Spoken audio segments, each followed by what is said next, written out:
So Paul, in your lecture, you brought this wonderful sculpture by an artist, Owen Burke, and it was a beautiful display of forgiveness. And you spoke a little about the role of the arts in the practice of forgiveness and how something like sculpting or maybe painting or music or dance or any sort of art could benefit our practices of forgiveness. And could you say a little more about that? Yeah. The sculptor Owen Burke, he's a native of New Haven, and for the past year and a half, 2 years, we've been working on a project. He's the very first artist in Peace Right Here's artist series called Champion Peace. And in this series, we look at 12 different core practices. We call them practices of peace.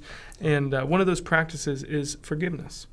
And so his sculpture was entitled Forgiveness. And what we were looking to do is try and talk about things that are hard to talk about.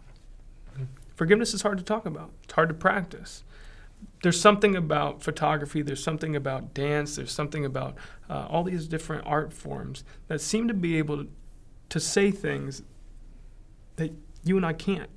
You know, we're here talking, we can talk ourselves blue in the face, but we look at a sculpture or we look at a picture and it seems to say more.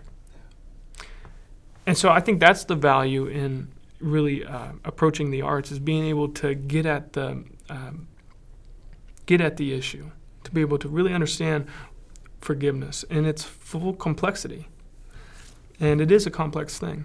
And so we need help from our artist community to do that. And I think we become enriched. We become enriched by those relationships between artists and whether it be churches or just people enjoying the art.